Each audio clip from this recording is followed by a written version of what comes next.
오늘 강의 제목을 혼돈의 시대, MZ 세대를 주목하라 이렇게 잡았는데요. 여기서 그 MZ 세대는 이 다음 세대를 지칭하는 말입니다. 그래서 나중에 이 MZ 세대가 무엇인지, 어느 세대를 지칭하는 말인지 함께 살펴보려고 합니다. 그 지난 2년여간 우리는 코로나로 굉장히 막막한 시절을 보냈었습니다. 특별히 다음 세대 그리고 또 청년 사역을 하시는 분들은 더더욱 그 마음을 아마 많이 느꼈으리라 생각이 듭니다. 예기치 못하게 찾아온 그 코로나, 예기치 못하게 찾아온 어떤 팬데믹, 이것들이 우리의 앞길을 가로막는 것만 같은 그런 세월들을 보냈었습니다. 그 2년여간의 세월을 보내면서 제가 그런 생각을 많이 했거든요. 마음속에 어떤 질문이 있었습니다. 그 질문은 이 급변하는 세상, 이 팬데믹이 우리의 세상을 엄청 많이 변화시켰지 않습니까? 그런데 이 급변하는 세상 속에서 이 복음이라는 진리는 움직이지 않는 것 아닌가? 그렇다 그러면 이 변하는 세상 속에서 변하지 않는 이 복음을 가진 사람들은 과연 어떻게 살아가야 할까? 마치 적응을 못하는 것처럼 느껴질 때도 있었고, 마치 때로는 그 세상에 뒤처지는 것 같이 느껴질 때도 있었습니다. 그래서 코로나를 지나는 그 2년 동안 마음에 끊이지 않는 질문은, 변하는 세상 가운데서 변하지 않는 복음을 가진 우리들은 과연 어떠한 마음으로 살아가야 할 것인가? 팬데믹이 우리의 사회를 굉장히 많이 바꿔놓았거든요. 경제도 바꾸고, 가정도 바꾸고, 문화도 바꾸고, 모든 것을 다 바꾸었다 그래도 과언이 아닐 만큼 많은 것을 변화시켰는데, 그 중에 정말 안타까운 것은 교회를 향한 인식이 굉장히 부정적으로 바뀌었다는 것입니다. 제가 한국교회 신뢰도 변화를 기윤실에서 조사한 자료를 토대로 그래프를 준비해 봤는데요. 2020년 1월입니다. 위에 줄이. 그러니까 코로나19가 터지기 직전에 한국교회 밖에 사람들이 보는 그 신뢰도는 어느 정도인가 봤을 때, 한국교회를 바라보는 신뢰도가 한 32% 정도 한국교회를 신뢰한다, 이렇게 바라봤습니다. 그런데 코로나가 터진 이후로 1년이 채 되지 않아서 약 11%가 1년 만에 급감하게 됩니다. 2021년에는 21%로. 그러니까 굉장히 큰 폭으로 줄어들었는데, 이게 문제가 뭐냐면 예배 출석률로 이게 반드시 이어진다는 겁니다.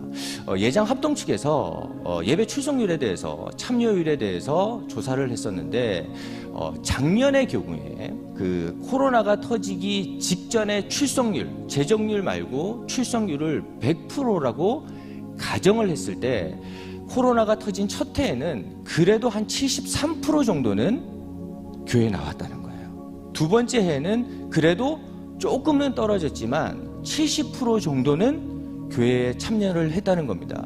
이거는 우리 신앙의 선배들, 그리고 우리 신앙의 선조들이 그만큼 신앙의 문화권 안에, 교회의 문화권 안에서 하나님을 바라보고 기도하고 어떤 체험이 있고, 이러다 보니까 그나마 작년 세대는 이 예배 참석률이 조금 지켜질 수 있었던 것 같아요. 그런데 문제는 뭐냐면 다음 세대입니다.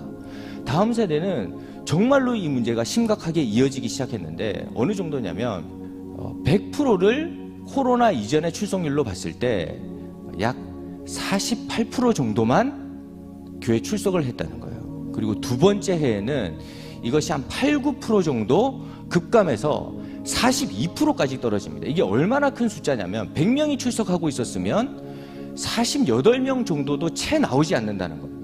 그리고 지금은 40명이 채 나올까 말까. 여기서 안타까운 건 뭐냐면, 이것이 현장 예배를 드리는 예배 숫자가 아니라는 거예요. 그러니까 100명 중에 48명이 출석했다는 것은 온라인 예배를 포함한 숫자가 48%라는 겁니다. 그러니까 실제로 우리 교회에 40명 나왔습니다, 이렇게 얘기를 해도 사실 정말로 출석하는 숫자는 30명이나 한 25명 정도밖에 출석을 안 한다는 겁니다.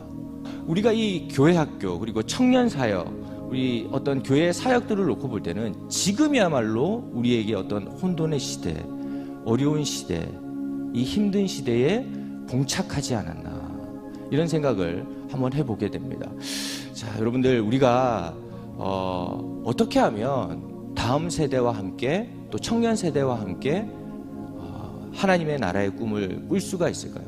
자연스럽게 이 그래프를 보면서 이런 질문이 들었습니다. 하나님께서 우리에게 맡기신 어떤 마지막까지 간수해야 될 사명이 있다면 그것은 우리가 선조들로 받은, 하나님께로부터 받은 그 신앙의 유산을 잘 물려주는 것이 하나님이 우리에게 원하시는 일이고 또 하나님께서 우리에게 맡기신 마지막 사명일지도 모르는데, 과연 우리는 어떻게 하면 이 다음 세대, 청년 세대에게 좋은 신앙의 유산을 물려줄 수가 있을까? 정말 교회 나오질 않는데 어떻게 하면 우리가 느끼고 우리가 만난 그 고맙고 감사하신 은혜롭고 한량없는 긍휼을 가지신 그 하나님을 만나게 할 수 있을까? 미래교회에 여러 가지 키워드가 있습니다. 그러니까 미래교회를 이끌어가는데 여러 시나리오들, 이런 방향으로 이끌어가야 됩니다 하고 방향 제시를 하는 것들이 있는데 그 중에서도 우리가 절대 놓쳐서는 안 되는 그 키워드가 있습니다. 그것이 바로 뭐냐면 MZ세대입니다. 우리는 다음 세대를 생각하고 청년 세대를 생각할 때 이 MZ세대를 결코 놓쳐서는 안 될 것입니다. 왜냐하면 이 MZ세대를 주목해야 되는 이유가 있습니다. 두 가지 정도로 제가 준비를 했는데, 첫 번째는 이 MZ세대가 곧 미래교회의 주역이 될 것이기 때문입니다. 그러니까 이 MZ세대가 사실은 다음 세대의 거의 대부분을 차지한다고 봐도 과언이 아닙니다. 왜냐하면 MZ세대를 이렇게 정의를 내릴 수가 있습니다. 우리 X세대 이런 거 들어보신 적 있지 않습니까? X, Y, Z 이렇게 연결이 됩니다. 세대들이. 여기서 X세대는 1965년생부터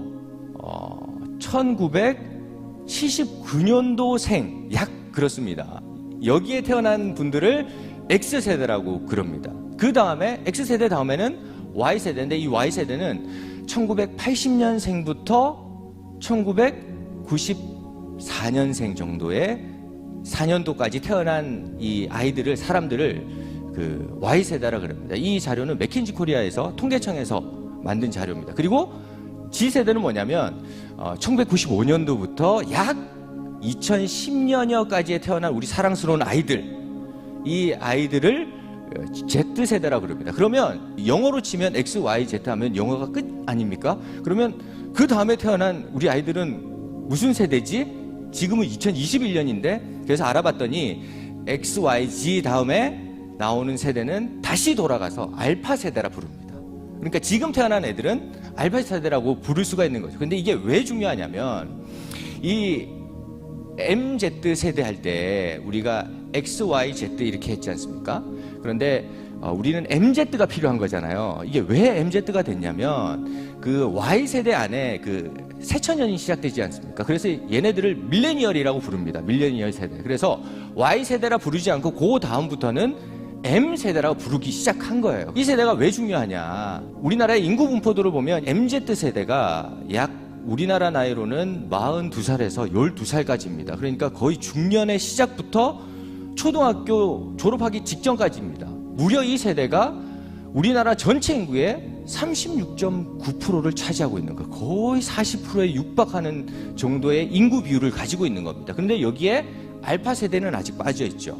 알파 세대까지 포함하면 거의 50%가 넘는 세대가 이 MZ 세대 안에 들어가 있다는 겁니다. 그러니까 다음 세대, 미래교회의 어떤 시나리오를 생각하고 미래교회에 우리가 어떤 방향성을 가지고 한국교회가 청년사역과 다음 세대를 이끌어가야 할 것인가, 이것을 생각할 때는 MZ세대를 결코 놓쳐서는 안 된다는 겁니다. 왜냐하면 이 세대가 곧 다음 세대의 주역이 될 것이기 때문입니다. 그러니까 앞으로의 교회는, 미래에 우리가 준비해야 하는 교회는 이 MZ세대가 적응할 수 있는 교회, MZ세대의 공감을 얻어낼 수 있는 교회, MZ세대가 오고 싶어 하는 교회, 그 교회를 만들어가는 것에 미래교회의 관건이 달려있다. 이렇게 봐도 틀리지 않다는 겁니다.